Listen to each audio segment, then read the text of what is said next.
निराधार नहीं कह रहे हैं, हम साधार कह रहे हैं, और हमको निराधार कहने वाले निराधार कह रहे हैं। बोलेंगे और दृढ़ता से बोलेंगे, और अभी तो बोल रहे हैं, अगर ज़रूरत पड़ी तो हम सेना खड़ी करेंगे। क्यों नहीं करेंगे, हमारा अधिकार है। अपने देश में ठगी भी एक धंधा है, हो ही खूब होता है, लेकिन यहाँ आदमी ने जा करके, मनुष्य ने जा करके केदारनाथ भगवान को ठग लिया। देखिए, हम सांप की बिल में जा करके सांप को नहीं भगाते हैं, डंडा नहीं फटकारते हैं, लेकिन जब हमारे घर में कमरे में दिखने लग जाए तब डंडा फटकारेंगे कि नहीं कि भाई यहाँ से जाओ। तो राजनीति से हमारा क्या लेना देना। लेकिन जब राजनीति हमारे मंदिर में घुस गई, राजनीति हमारे मठ में घुस गई, राजनीति हमारे जीवन में घुस गई, हमारे धार्मिक जीवन में, तो हम बोले भी ना। वो कहते हैं 22.8, उसको 228 किलो बोला जा रहा है। पहले तो आपने 230 किलो बताया, अब आप कह रहे हैं कि 22.8, तो 18 कच्चर में लाद के क्यों ले जा रहे थे, और ट्रक में लेकर के उसको सुरक्षा में क्यों आ रहे थे। ट्रक में तो हम मान लेते हैं कि ट्रक में रखा होगा, आपने उसमें पुलिस वुलिस बैठाई होगी, सुरक्षा आदि कारण रहे होंगे, 2-3 तरफ से जकड़ लिया होगा, लेकिन 18 खच्चर में क्यों लेके गए, इसका जवाब बताइए। और पुलिस क्यों इतने दिन तक लगाई, और उसके पीछे जो खर्चा किया गया उसका क्या है, एक। और तीसरे, जो बद्रीनाथ केदारनाथ मंदिर समिति के अध्यक्ष हैं, वो वक्तव्य दे रहे हैं और आप लोग उनका प्रसारण कर रहे हैं। वो कह रहे हैं कि इससे उत्तराखंड की सरकार का और बद्रीनाथ केदारनाथ मंदिर समिति का कोई लेना देना नहीं है। वो कोई दाता था, वो आया और लगा करके चला गया। क्या ये संभव है? अगर हमारी निगरानी में कोई, हम समिति के सदस्य हैं और हमारी समिति की निगरानी में कोई परिसर है, उस परिसर में कोई भी आएगा बिना हमारी अनुमति के काम करके और चला जाएगा। और मान लिया कि दाता आया और उसने लगाने के लिए कहा, आपसे अनुमति नहीं ली, तो पहले तो अनुमति बिना लगाने कैसे दिए, और दूसरे वो चांदी कैसे निकालने दिया उसको, और तीसरे लगा दिया तो क्या लगा देने के बाद उसने आपको कोई हैंडओवर नहीं किया रिकॉर्ड कि इतना सोना हम लगा रहे हैं और इसको आप स्वीकार करिए, अब ये मंदिर का हो गया, अब हमारा नहीं रहा। तो अब फिर उसको आपकी जो किताब है एसेट की, कि आपके पास कितनी सामग्री है, क्या उसमें आप अपने स्टॉक रजिस्टर में उसको मेंटेन नहीं करते हैं? कोई भी आएगा कुछ भी रख करके लगा करके चला जाएगा और आप उसको मेंटेन भी नहीं करोगे स्टॉक में भी। तो ये जो बातें हैं, इन पे शंका उत्पन्न होती है। और उसके बाद जब ये बात आई, उसके बाद से जाने कितने लोगों ने मांग की, जाने कितना हल्ला मचाया गया कि जांच कराओ जांच कराओ, आज तक जांच नहीं हुई। तो हम निराधार नहीं कह रहे हैं, हम साधार कह रहे हैं, और हमको निराधार कहने वाले निराधार कह रहे हैं, ये हम कहना चाहते हैं। महाराज जी, मेरा जो पीड़ा है वो ये है कि देखिए, विश्वासघात, ठगी, ये सब खूब हो रहा है अपने देश में। ठगी भी एक धंधा है, हो ही खूब होता है, लेकिन आदमी आदमी को ठगता है।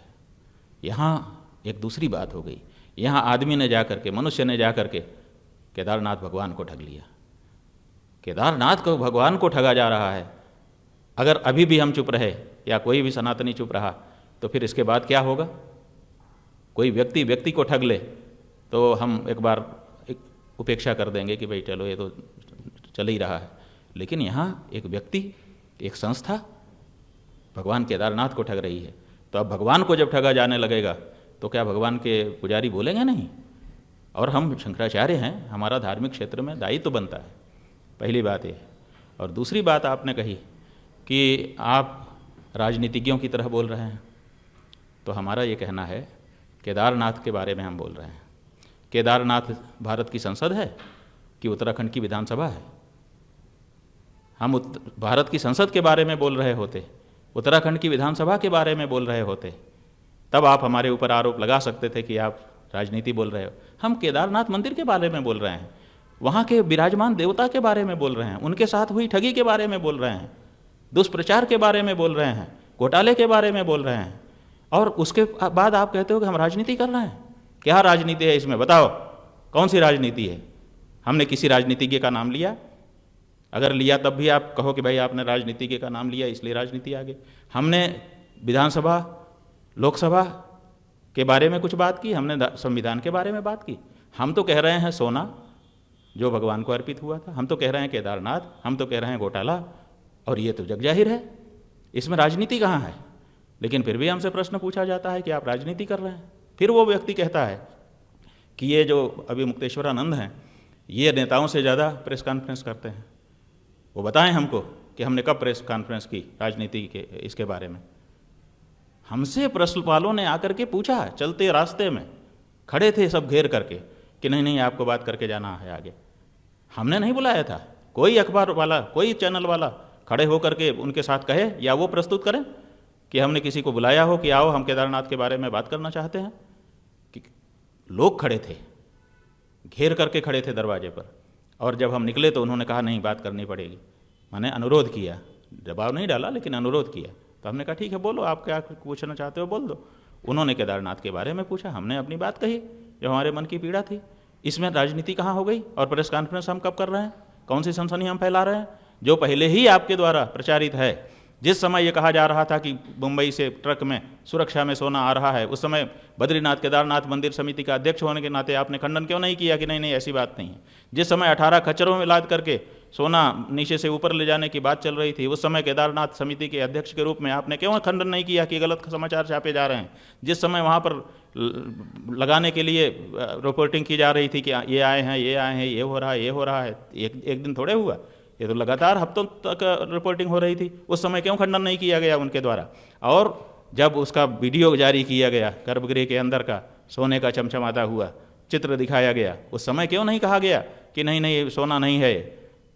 अब आप समिति के, अब आप कहते हो कि हम हैं, जब लगाया गया तब कहते हैं कि हमारा कोई लेना ही देना नहीं। ऐसी समिति, इस समिति को तुरंत बर्खास्त किया जाना चाहिए जो ये कहे कि हमको हमारा इससे कोई लेना देना नहीं है। कोई आया लगा के चला गया, तो कोई आता है मंदिर के अंदर घुसता है, वहाँ पर लगी चांदी निकालता है, दूसरी पत्थर जड़ता है और चला जाता है। और अगर समिति का अध्यक्ष ये कहता है सार्वजनिक रूप से कि हमारा उससे कोई लेना देना नहीं है, हमें इससे कोई मतलब नहीं है, तो इसका मतलब है कि वो देख रेख कर ही नहीं रहा है।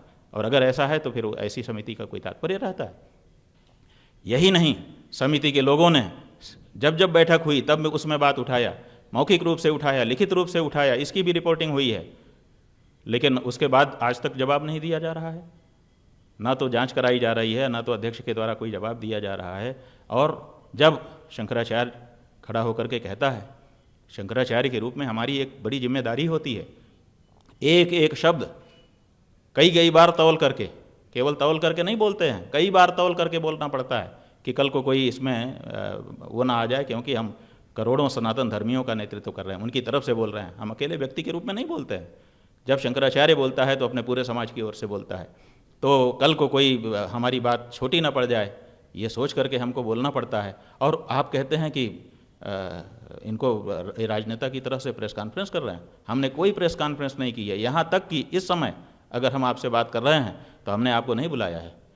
आपने अनुरोध किया है हमारे जो प्रेस मीडिया के प्रभारी हैं उनसे बार बार कि हमको मौका दिया जाए, हमने मौका आपको दिया है, क्योंकि हम जब आप बात करना चाहते हैं तो हम स्वागत करते हैं आपका।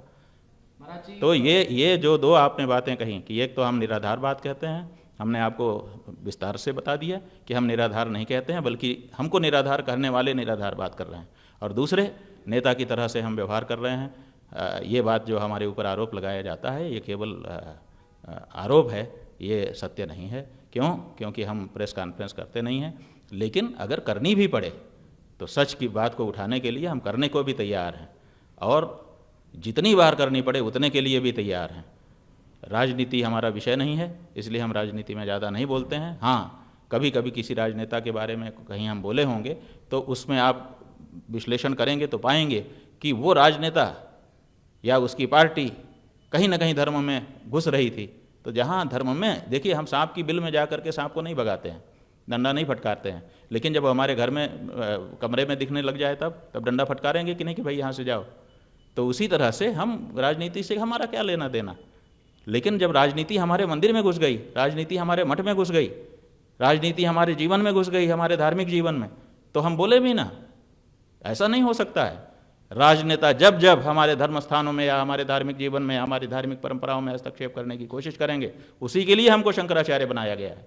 हम बोलेंगे और दृढ़ता से बोलेंगे, और अभी तो बोल रहे हैं, अगर ज़रूरत पड़ी तो हम सेना खड़ी करेंगे। क्यों नहीं करेंगे? हमारा अधिकार है, परंपरा है हमारी, धर्म रक्षा के लिए जो जरूरी हो सब करना हमारा अधिकार है, तो हम करेंगे। वो कह रहे हैं, अनुरोध करते हैं कि ये अगर इनके पास कोई प्रमाण है तो कोर्ट में जाएं, तो हमने उनके अनुरोध को स्वीकार किया है। आवश्यकता पड़ी तो हम कोर्ट में भी जाएंगे।